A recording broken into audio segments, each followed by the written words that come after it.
por 155,56% mais caro.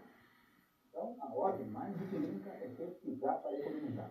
Essa pesquisa completa feita pelo Procon, inclusive com a relação das papelarias consultadas, você pode conseguir nos nossos sites na internet. O endereço eletrônico é o www.tudoparaná.com/paranatv.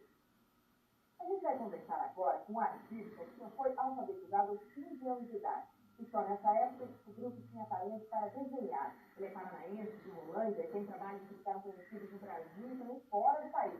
É Elifas Andreato, que veio a Curitiba para falar sobre a profissão dele no curso do Senac. Elifas, o que você procura passar para as pessoas quando você faz uma palestra, assim, falando sobre o seu trabalho, sua carreira? Eu queria, antes de responder essa pergunta, dizer que eu vim abrir essa semana de arte e design no Senac, e tem uma grande contribuição à cultura do país, que é as homenagens que o Senac estará fazendo à nossa grande poeta Dona Elisa. Agora, respondendo a tua pergunta. Bem,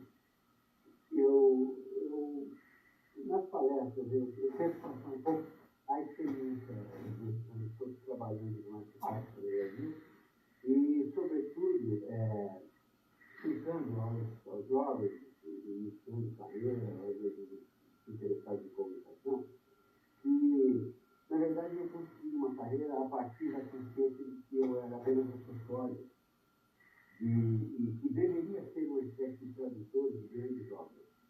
Felizmente, eu percebi isso muito jovem, o que me permitiu uma potência e pé no chão para que eu pudesse ocupar o espaço do artista gráfico no Brasil que não existia.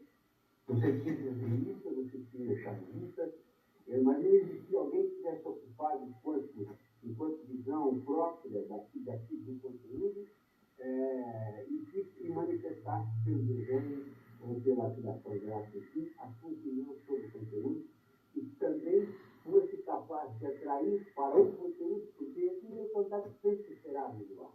Eu visitei, vai mostrar aí ao longo dessa entrevista, alguns trabalhos que você realizou ao longo dessa carreira, né?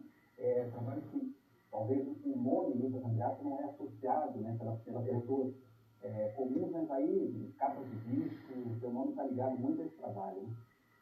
Eu trabalhei muito com música, teatro, literatura, eu me envolvi de tal maneira com esse universo cultural primeiro e acabei me tornando, você não lembra depois de roteirista, depois de espetáculos musicais, lá no sou compositor, foi uma coisa assim de estar sempre ligado, por exemplo, compus com o Toquinho, 8 canções para a declaração de direitos da criança, trabalho reconhecido pela ONU como contribuição à humanidade, que o Brasil insiste um pouco em não ouvir.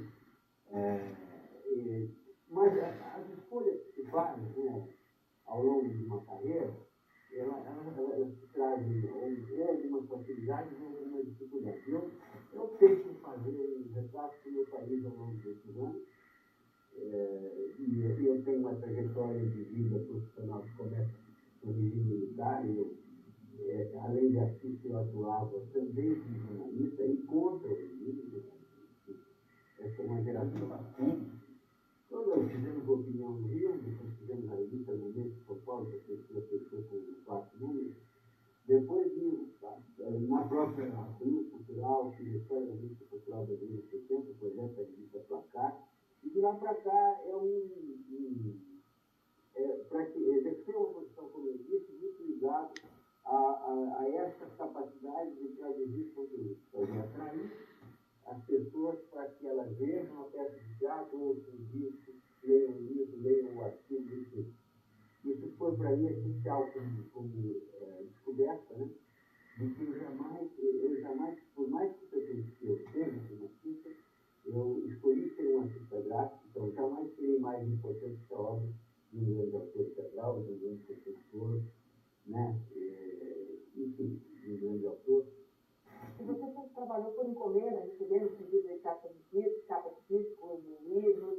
Como é que você trabalha a inspiração? Chega com uma marcada para atender a encomenda a tempo? O Giraldo tem uma frase maravilhosa que é: a musa é o prazo. Então a gente se condiciona de tal maneira a trabalhar sob encomenda e que passa a funcionar às vezes, Às vezes você tem um prazo muito curto e uma tarefa, às vezes, muito mais difícil do que você imaginava, né? E como eu acho que o artista tem esse papel, além do registro histórico do seu tempo e da sua realidade, ele tem a obrigação de estar investigando, buscando novas sensações, para ele próprio sobreviver, né? Que a gente não pode se acostumar ou não pode se transformar numa máquina que funciona da mesma maneira e pela mesma motivação. Então, a gente mostrou agora há pouco até o exemplo do material escolar, né, que seduz as pessoas a fazer as imagens bonitas e coisas assim. Você também trabalhou com isso. Funciona mesmo dessa maneira, quanto mais bonito, mais sedutor. Eu trabalhei muito com isso também, e confesso que por questões ideológicas, ou de postura ética que eu tenho em relação à criança, à educação, eu, quando fiz para atrair, mas fiz, sobretudo, algumas ideias para que levasse as crianças a refletir sobre a sua própria condição e sobre o seu próprio aprendizado. Então, uma das coleções de cadernos que fez mais sucesso no Brasil em todos os tempos foi uma coleção que eu fiz com barraco, no qual dizia imagens poéticas, imagens bonitas, mas sempre vistas por uma moldura de barraco, como se fosse vista por uma criança só.